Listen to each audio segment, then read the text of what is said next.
Halo teman-teman semua, apa kabar? Salam sehat. Kali ini kita akan belajar tentang besaran dan satuan, materi kelas 10 fisika. Kalau misalnya ada dua kertas seperti ini, mana yang bisa diukur? Lebar kertasnya atau bagus tidaknya kualitas kertas tersebut? Tentu lebar kertasnya ya, karena bagus tidaknya kualitas kertas tiap pendapat orang pasti berbeda atau relatif. Jadi besaran itu adalah sesuatu yang bisa diukur, bisa dinyatakan dengan angka dan satuan. Contoh besaran ada massa, frekuensi, volume, dan lain-lain. Nah, besaran ini dibagi menjadi dua, yaitu besaran yang berdasarkan satuan dan besaran yang berdasarkan nilai dan arah. Besaran yang berdasarkan satuan dibagi lagi menjadi dua, ada besaran pokok dan besaran turunan. Besaran yang berdasarkan nilai dan arah dibagi juga menjadi dua, yaitu besaran skalar dan besaran vektor. Besaran pokok adalah besaran-besaran dasar yang tidak bisa diturunkan dari besaran lainnya. Ada 7 besaran pokok, yaitu jumlah zat, intensitas cahaya, waktu, arus listrik, suhu, massa, dan panjang. Di samping dari tabel besaran ada lambang dan satuan sistem internasional. Misalnya jumlah zat, lambangnya adalah N kapital, lalu satuannya itu mol. Begitu juga dengan yang lainnya. Besaran turunan. Besaran turunan itu adalah besaran yang diturunkan dari satu atau lebih besaran pokok. Satuan dari besaran turunan mengikuti satuan-satuan besaran pokok. Misalnya kecepatan. Kecepatan itu kan rumusnya perpindahan dibagi waktu. Maka dari itu satuan kecepatan meter per second. Perpindahan itu meter selang waktu s atau sekon. Maka dari itu satuan kecepatannya meter per second. Ini adalah tabel besaran turunan beserta dengan rumus dan satuan sistem internasionalnya. Misalnya luas, rumusnya itu panjang dikali lebar. Maka dari itu satuan sistem internasionalnya adalah meter kuadrat. Begitu dengan yang lainnya ya teman-teman. Besaran skalar. Besaran ini adalah besaran yang hanya memiliki nilai, tidak memiliki arah.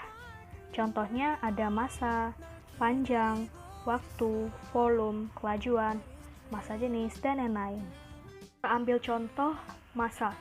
Massa apel seberat 10 kg. Berarti apel tersebut mempunyai nilai. Nilainya berapa? 10 kg. Dia tidak memiliki arah. Dia tidak bergerak ke kanan ataupun ke kiri. Lain hal dengan besaran vektor. Besaran vektor ini adalah besaran yang memiliki nilai sekaligus arah. Contohnya gaya, kecepatan, perpindahan, percepatan, momentum, impuls, dan lain-lain. Misalnya meja didorong 5 Newton ke kanan, berarti meja tersebut mempunyai nilai 5 Newton dan arahnya kemana? Arahnya ke kanan. Itu yang dimaksudkan dengan besaran vektor. Notasi vektor diberi tanda anak panah. Misalnya notasi vektor gaya. Gaya itu lambangnya F kapital. Di atas F kapital diberi tanda anak panah. Lalu satuan itu apa? Satuan itu adalah alat pembanding dalam suatu pengukuran. Kalau tadi di awal kita mengukur lebar kertas dan mendapatkan hasil misalnya 10 cm, maka lebar kertas sama dengan 10 cm. Lebar di sini adalah besaran, 10 di sini adalah angka, cm di sinilah satuannya. Jadi misalnya cm, kilogram itu adalah satuan. Satuan itu dibagi lagi menjadi 3, yaitu satuan baku, satuan tidak baku, dan satuan sistem internasional atau SI. Satuan baku. Satuan baku adalah satuan yang menghasilkan hasil pengukuran yang sama walaupun digunakan oleh orang yang berbeda. Contohnya menit, meter, gram, kuintal, celcius, dan lain-lain. Misalnya teman-teman ingin mengukur 1 menit itu berapa detik. Dan saya juga ingin mengukur 1 menit itu berapa detik sih. Nah, pasti kita akan mendapatkan hasil yang sama, bahwa 1 menit itu sama dengan 60 detik. Itu yang dimaksudkan dengan satuan baku. Walaupun digunakan oleh orang yang berbeda, akan menghasilkan pengukuran yang sama, hasilnya itu sama. Lalu ada satuan tidak baku. Satuan ini adalah satuan yang apabila digunakan oleh orang yang berbeda akan menghasilkan pengukuran yang berbeda. Misalnya jengkal, depa, langkah, hasta. Kita ambil contoh langkah. Misalnya teman-teman ingin mengukur panjang tanah 10 meter menggunakan langkah kaki. Teman-teman mendapatkan hasil 10 langkah kaki untuk 10 meter. Bisa jadi saya yang mengukur mendapatkan hasil yang berbeda, entah itu lebih ataupun kurang. Nah, itu yang dimaksudkan dengan satuan tidak baku. Satuan yang digunakan oleh orang yang berbeda akan menghasilkan pengukuran yang berbeda. Lalu ada satuan sistem internasional. Satuan ini adalah satuan yang diakui penggunaannya secara internasional dan punya standar yang baku. Misalnya panjang itu meter, massa itu kilogram, waktu itu sekon. Jadi dulu tiap negara itu punya sistem pengukuran yang berbeda. Untuk menyamakan satuan sistem pengukuran yang berbeda ini dibuatlah satuan SI. Jadi walaupun dimanapun teman-teman berada, panjang itu tetap meter, massa itu tetap kilogram, waktu itu tetap sekon. Jadi itulah satuan sistem internasional, dimanapun kita berada, satuannya tetap, satuannya itu baku.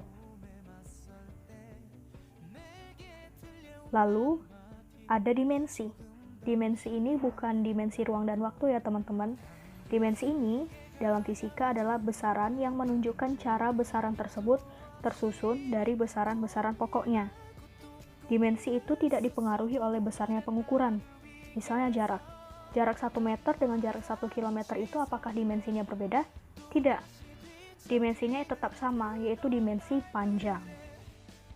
Cara penulisan suatu besaran itu ditulis dengan huruf kapital tertentu dan diberi tanda kurung siku. Misalnya jumlah zat, lambangnya itu N kapital. Berarti penulisan dimensinya buka kurung siku, N kapital, dan tutup kurung siku. Begitu juga dengan yang lain, misalnya suhu, lambangnya itu T besar atau T kapital. Dimensinya buka kurung siku, theta, dan tutup kurung siku. Begitu juga dengan yang lainnya ya, teman-teman. Dimensi besaran turunan mengikuti dimensi besaran pokoknya. Contohnya kecepatan. Kecepatan itu kan merupakan turunan besaran panjang dan waktu. Panjang itu L, waktu itu T. Berarti kecepatan itu panjang dibagi waktu. T per L sama dengan L-nya naik, T-nya itu turun. Berarti kalau misalnya T-nya itu turun diberi min 1. Berikut adalah dimensi untuk besaran turunan. Penggunaan kurung siku inilah yang membedakan dimensi besaran dengan lambang besarannya. Misalnya luas, dimensinya buka kurung siku, L kapital, tutup kurung siku kuadrat. Begitu juga dengan yang lainnya, teman-teman bisa lihat pada tabel yang ada di layar. Mungkin sekian pembahasan kita tentang besaran dan satuan. Mudah-mudahan teman-teman bisa paham. Semoga bermanfaat. Sampai jumpa. Salam sehat untuk kita semua.